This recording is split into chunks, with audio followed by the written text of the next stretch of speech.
Olá, família! Tudo bem com vocês? Comigo está tudo ótimo, graças ao nosso bom Deus. Estamos começando mais uma reflexão, mais uma meditação na palavra do Senhor. Já convidar você a se inscrever no canal se você ainda não é inscrito, se tornar membro, se for possível.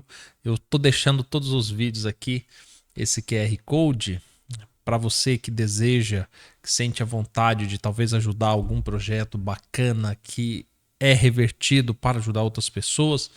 E eu já expliquei no primeiro vídeo dessa série, né, a respeito do Recanto das Estações, então sinta-se à vontade. E hoje nós vamos continuar a nossa reflexão no capítulo 8 de Mateus. Temos uma nova história para tirarmos um pouquinho de lição. A partir do verso 23, que diz assim: Ao entrar no barco, seus discípulos o seguiram. De repente levantou-se no mar uma grande tempestade, de forma que as ondas inundavam o barco. Jesus, porém, dormia. Os seus discípulos aproximaram-se e o acordaram, dizendo: Senhor, salva-nos, vamos morrer. Ele lhes disse: Por que temeis, homens de pequena fé? Então levantou-se, repreendeu os ventos e o mar, e fez-se grande calmaria. Aqueles homens se admiraram, dizendo: Quem é este homem, a quem até os ventos e o mar obedecem? Essa história, eu acho ela muito bacana, porque assim, ela traz muitas lições. Para nós que não costumamos viajar no mar, talvez ela é um pouco atípica, mas ainda assim eu acredito que você vai conseguir enxergar muitas coisas. Por exemplo, se a gente transformar o barco na nossa vida e o mar como o mundo por onde nós navegamos, é muito comum haver momentos em que as ondas se tornam revoltas, os ventos nos trazem susto, pavor, medo, e de repente nós achamos que vamos, de fato, naufragar. Mas olha, nessa história aqui, olhando talvez para o que os discípulos fizeram, para que a gente entenda o que muitas das vezes nós fazemos, eles entraram num barco, eles enfrentaram uma tempestade e eles deixaram Jesus ali dormindo. Sabe o que eu fico pensando? Quantas vezes nós já nos ferimos, nos machucamos, talvez até fracassamos, porque nós entramos em uma tempestade com Jesus dormindo. Só que não era culpa de Jesus, era nossa culpa. Quando nós falamos Jesus dormindo, na verdade, seria nós sem procurá-lo, sem consultá-lo, sem buscar a sua ajuda antes que a tempestade transformasse aquela experiência, aquela navegação em um grande desastre. Você concorda comigo que Jesus poderia ter sido acordado muito tempo antes? Mas ele não foi. O mar era o local de trabalho da maioria dos discípulos. A maioria deles eram pescadores.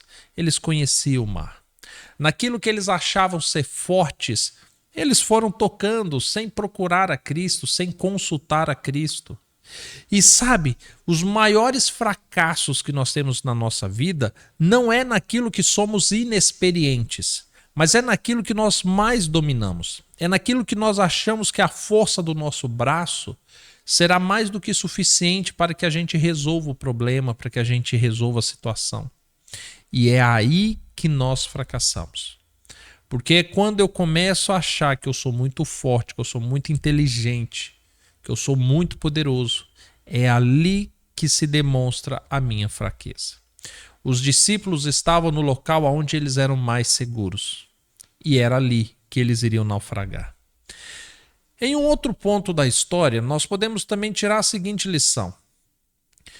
Jesus acorda, repreende eles, dizendo que eram homens de pouca fé. Ele repreende os ventos e o mar. Eu fico pensando por que Jesus chamou eles de homens de pouca fé. Até onde a fé poderia levá-los? E talvez essa resposta venha no verso quando eles questionam: quem é este que controla o vento e o mar?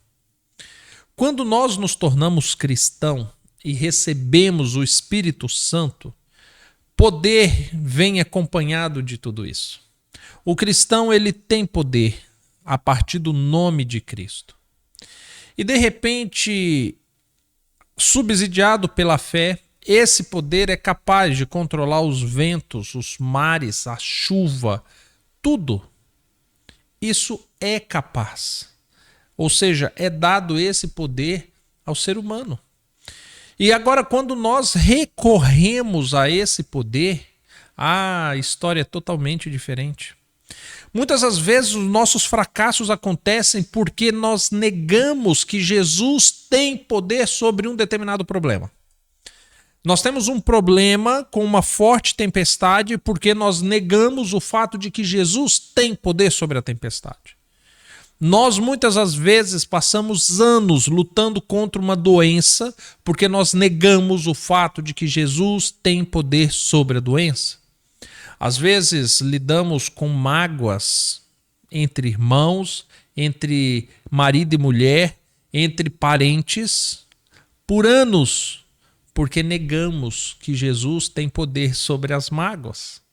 A Bíblia fala que ele é capaz de mudar o coração de reis, quanto mais de meros mortais como nós. E muitas das vezes nós negamos isso. Quando nós aceitamos esse poder, a história é totalmente diferente. Vou te contar uma história. Eu tenho histórias sobre chuvas, sobre ventos, mas mais precisamente sobre o vento, eu quero contar uma fresquinha que aconteceu essa semana. Nós estávamos limpando o lote que nós compramos aqui para o Recanto, o novo lote, a expansão do Recanto. E de repente eu separei algumas folhas, alguns matos que foram roçados e pensei, vou colocar fogo nesse mato aqui que eu rocei. Controlando, vigiando para que o fogo não se espalhasse, eis que vem um vento forte. Levanta uma poeira nos meus olhos que eu não consigo enxergar. E naquele momento o fogo pula para o outro lado da estrada. E quando eu consigo limpar meus olhos, o fogo já está estralando no outro mato. E de repente o fogo começou a se alastrar. E ele foi acompanhando a estrada e se alastrando numa velocidade muito rápida. E nisso eu fui tentando ver o que seria feito e o fogo indo e se alastrando. Até que eu me recordei que naquela mesma quadra, alguns metros dali, havia uma residência e o fogo estava indo para lá. Imediatamente eu pego o carro, vou até outra residência para ver com o proprietário, né, se ele estava ali. E ele imediatamente começa a fazer aqueles fogos de bloqueio, que é quando você coloca um fogo de um lado para confrontar com outro fogo, para que o fogo não se alastre. Só que tinha um problema, o vento. De repente, quando eu saía dali e ia lá onde estavam os focos do fogo, eu temia que o fogo pulasse para o outro lado da estrada por causa de outro vizinho que tinha um rancho de palha e ele não estava lá. E eu me recordo que eu estava na rua e eu ergui os braços e orava para Deus pedindo: Senhor, controle o vento. Que esse vento não deixe o fogo vir para esse lado. E enquanto orávamos, o fogo ia se alastrando na beira da estrada e da beira da estrada para dentro. E o vento não fazia com que o fogo chegasse do outro lado da estrada. Só que havia um problema, porque esse vento soprando, o fogo não pulava para o outro lado da estrada, mas ia em direção à casa desse meu vizinho. E aí, de repente, eu corro lá para o outro lado. Nós colocamos... ele já tinha colocado fogo na beirada da sua chácara e ele também orando, e agora os ventos iam dali para dentro, ou seja, aonde o fogo estava pegando, o vento empurrava o fogo para concentrá-lo. não deixando que o fogo chegasse na sua propriedade e não deixando que o fogo pulasse a estrada. Aí apareceu um outro rapaz ali, nos ajudou a controlar aquele fogo. E no dia seguinte, preparamos um pão integral e eu fui levar para esses vizinhos, como uma forma de agradecimento e pedido de desculpa também por todo o trabalho. E aí, para minha surpresa, esse outro vizinho que apareceu, ele dizia, falou assim, olha, não tem muito o que fazer, esse fogo ele vai cruzar e vai vir na minha propriedade. E ele dizia que ele e a esposa simplesmente oravam para que Deus controlasse os ventos. E Deus controlou os ventos.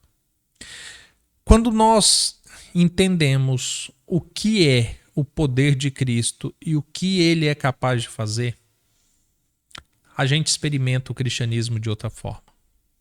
Controlar o vento, controlar o mar, as águas e tudo que existe nesse universo. O nosso Senhor, ele é capaz disso. Ele criou todas essas coisas e todas essas coisas estão subjugadas a ele. Creia nisso. Eu tenho certeza que não há tempestade na sua vida que Deus não seja capaz de acalmar. Assim como o seu coração, que talvez esteja aflito, ansioso por algo, Deus é capaz de acalmá-lo. Jesus é capaz de acalmá-lo. Que Deus te abençoe, conceda a você um ótimo dia. Nos encontramos ou amanhã cedo, ou se não, num próximo vídeo. Até mais, tchau, tchau.